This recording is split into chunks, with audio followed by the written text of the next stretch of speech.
Gathered in Santa Marta, Colombia, the Puebla Group expressed its rejection of the imposition of unilateral coercive measures against Venezuela.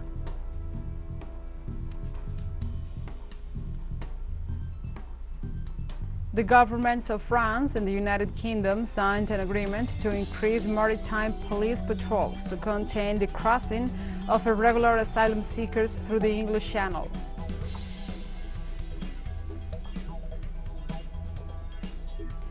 Turkish authorities disclosed the identity of the alleged perpetrator of the attack in Istanbul.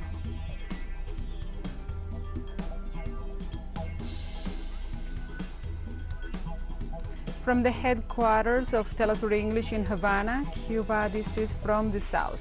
I'm your anchor, Gladys Quesada, and these are the news. The Puebla Group expressed its rejection of the imposition of unilateral coercive measures against Venezuela. In statements to the press during the 8th meeting of the political and academic group made up of representatives of Latin American political left held in the city of Santa Marta in Colombia, the ambassador of Venezuela in Colombia, Felix Plasencia, referred to a written document issued by this group in which its member leaders expressed their condemnation to the imposition of unilateral coercive measures against Venezuela. In such a sense, all the countries demand the end of such measures. By means of this document, and in a more general context, the need to relaunch a financial architecture in Latin America and the Caribbean, adapted to its needs and without impositions that threaten the sovereignty of the peoples, is highlighted.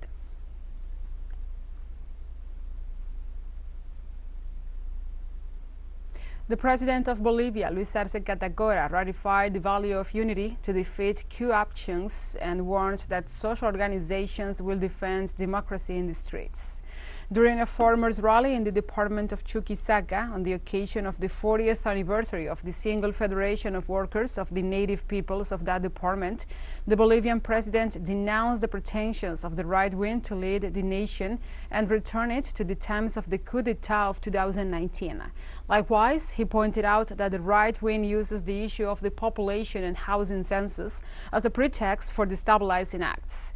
In the context of these denunciations, Arce stressed that his government remains united with the Bolivian people in their struggle to defeat any attack on democracy and institutionality.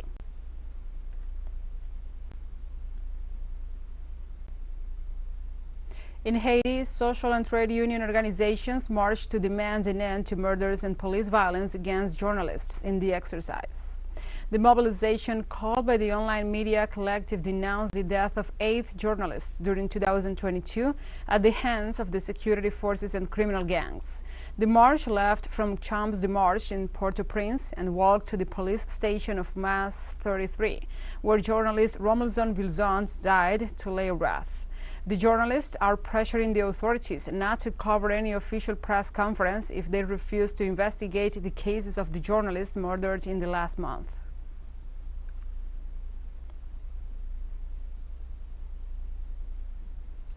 In Cuba, the 38th edition of the International Havana Fair begins. Cuba's major commercial and exhibition event will begin on Monday at the Expo Cuba Fairground and will last until Friday, November 18th, with the participation of representatives from more than 60 countries. Within the framework of this event, the 5th Investment Forum will be held, which seeks to hold bilateral meetings between Cuban and foreign entrepreneurs and potential investors. Activities will also be carried out to promote Cuban exportable assets, and several virtual business forums will be held for entrepreneurs who do not attend the event in person.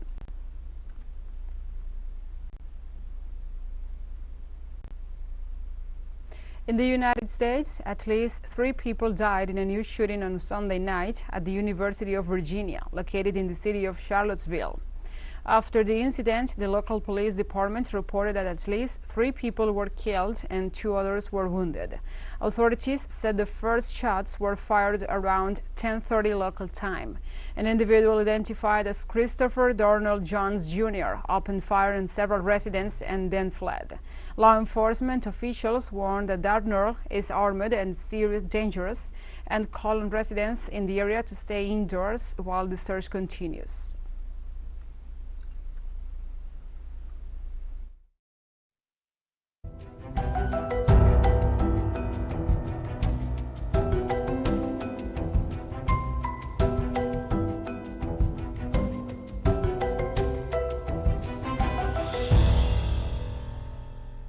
Now we move on to other topics. In Colombia, authorities in Bogotá declared public calamity state due to heavy rains that left at least 2 people dead and 1 missing this weekend. The mayor of the Colombian capital, Claudia Lopez, informed that in the face of this climatic situation, the unified command post will continue to be installed to attend the emergencies caused by the rainfall. Claudia Lopez also said that the work started on Sunday has allowed the removal of debris and mud, and 3 shelters were set up to attend 46 affected families.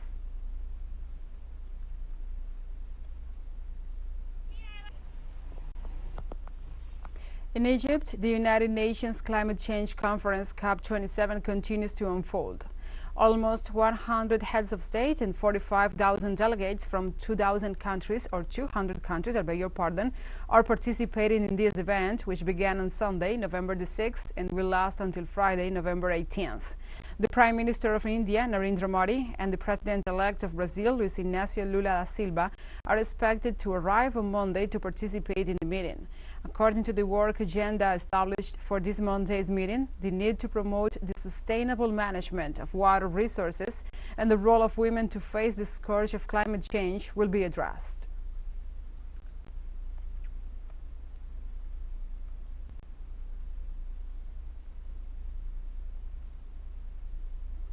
According to some media reports, the first week of the United Nations Conference of the Parties on Climate Change, COP27, concluded with little progress at the global level. However, the South American countries announced the launching of an Amazon alliance to protect the planet's largest lung. This in response to a demand for financial resources brought to Egypt by movements and native peoples of the region. At the same time, the Latin American countries gathered in the Community of Latin American and Caribbean States, ICLAC, unified their positions in a joint declaration in which they reaffirmed the importance of coordinating their positions in multilateral forums to articulate in climate negotiations.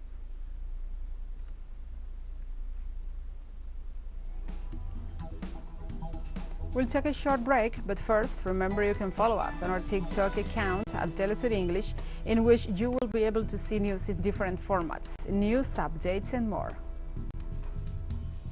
Other stories coming up, stay with us.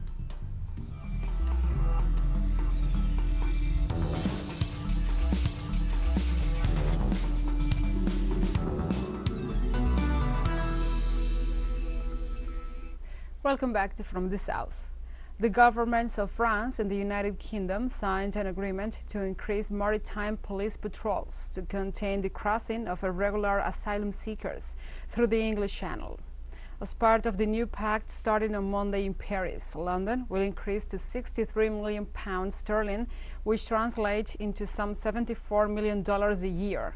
The funds it provides to the French police for patrolling the northern coast of that country and the acquisition of surveillance technology, including cameras and helicopters.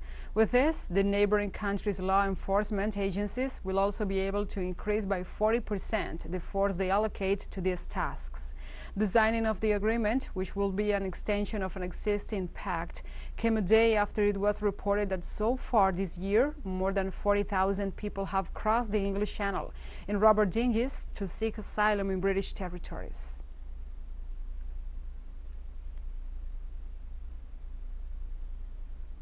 The Spanish Ministry of the Interior reported that the strike called by the National Platform in Defense of the Transport Sector is progressing without incident. The strike began early on Monday morning in Madrid in an indefinite way to demand the government to comply with its commitments with the transport and freight sector. According to the organizers of the strike, the measure of force responds to the non-compliance of the government with its agreement, assumed with the unions and organizations of carriers during the demonstrations in March. They also denounced that the authorities have not been vigilant in complying with the laws that control and prevent the carriers from working at a loss.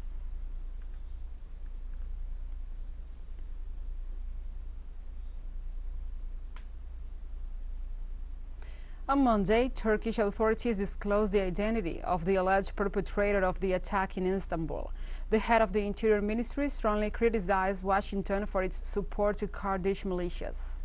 Minister Suleyman Soylu presented a Syrian national identified as Al-Haman al-Bashir, who is allegedly part of the armed wing of the Kurdistan Workers' Party and the Democratic Union Party based in northern Syria. In addition to the detainee, the Interior Minister said that there are other 45 people under police investigation. They are being investigated for the attack that killed 5 people and injured 81 others on Sunday in a central street in Istanbul.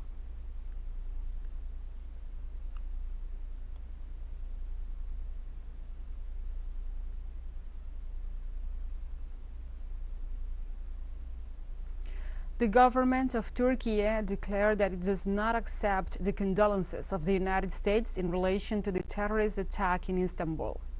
Turkey's Interior Minister Suleyman Soylu criticized the compassion expressed by Washington, which he called false, after the recent terrorist attack that left at least 6 dead and 81 injured in the Eurasian nation. Furthermore, the official assured that this is a message which will have a resounding response in the near future. The Turkish authorities also announced that they already know there was and where the attack was coordinated from, adding that this insincerity of the so-called allies is particularly evident. Earlier this Monday morning, the minister reported the arrest of the main suspect of leaving the bomb that exploded in the tourist pedestrian street of Istiklal.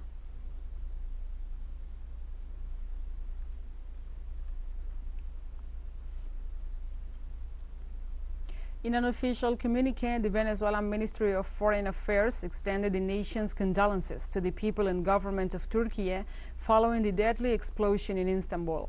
The communique also read that the Bolivarian Republic of Venezuela trusts in the actions of the Turkish authorities to clarify the facts and to establish the due responsibilities of the case. Venezuela categorically condemns this event and maintains its principled position of absolute condemnation of terrorist acts, methods, and practices.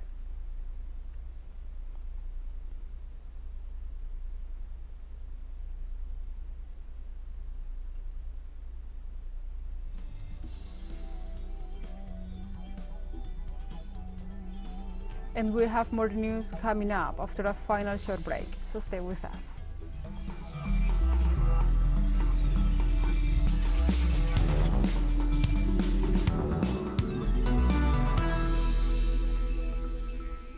Welcome back to From the South. The first meeting in Indonesia between the President of China, Xi Jinping, and his U.S. counterpart, Joe Biden, concludes in the framework of the G20 summit.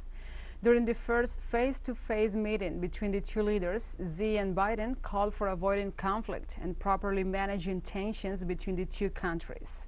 The disagreements between Beijing and Washington have increased in the last 3 years due to trade competition, the controversy over the origin of the pandemic, and tensions in Taiwan.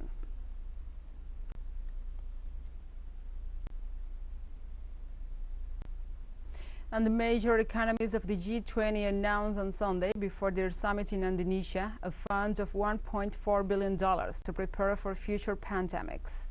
During a press conference, the Indonesian President Joko Widodo explained that this fund, in which 24 countries participate, aims to prevent a pandemic and to prepare in the case one occurs again. In this sense, the Indonesian president pointed out that the amount established by the organization is not enough, estimating that $31 billion are necessary to face a situation of this nature. He also said that they should make sure that the community can resist the pandemic and that a pandemic cannot take lives and break the joints of the world's economy.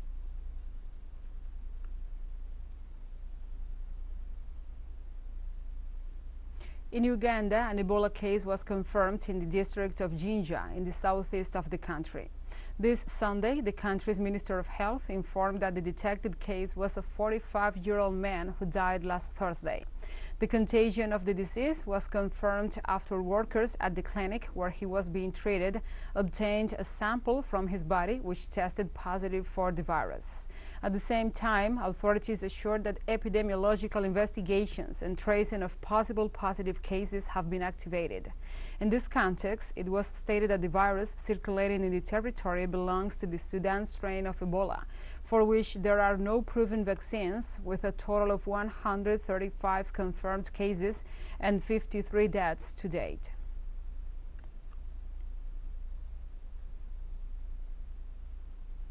In Mozambique, President Filipe Nyusi announced that the country made the first export of liquefied natural gas under the Coral Sul project in the Rovuma Basin.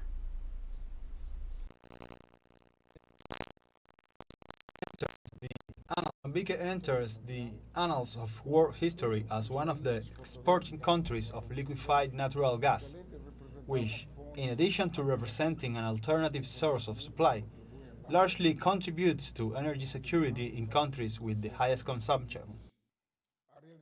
The realization of this international venture is a sign of the recognition by the market that Mozambique offers a stable, transparent, and predictable environment for the realization of multi-billion investments, where high technology stands out in order to monetize resources in a phase of energy transition.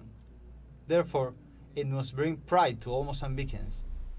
Israeli forces killed a young Palestinian woman in the town of Beituna near Ramallah on Monday after carrying out several illegal arrests. A military convoy stormed the town in the middle of a raid. During the deployment, the occupants shot at the woman who was inside her vehicle. Although the preliminary report stated that the victim tried to ram the heavy Israeli tanks, a second statement accepts that they opened fire for no apparent reason. The incident occurred just hours before the extreme right forms government, amid escalating violence that has left more than 180 Palestinian citizens executed this year.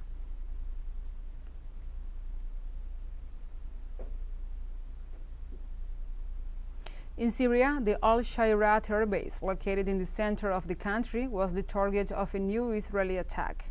According to local media, Israeli Air Force fighter jets fired missiles from Lebanon airspace at the base located about 15 kilometers southeast of the city of Homs.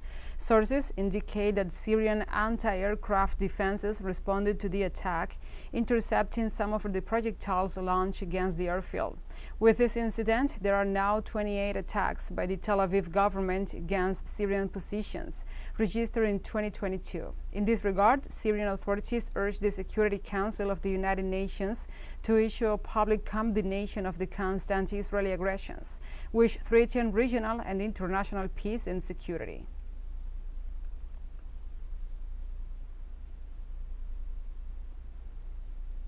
And we have a disclaimer to announce. Our Facebook page has been hacked and currently displaying content out of our agenda and against our social, moral, political, and informative premises.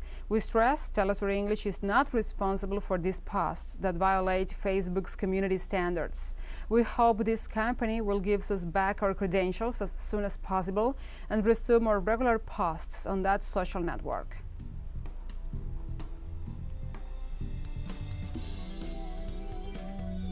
We have come to the end of this news brief, but remember you can find this and many other stories on our website at telesurenglish.net. And also, if you feel so inclined, please join us on social media for all the latest news. We are on Facebook, Twitter, Instagram, Telegram, and TikTok.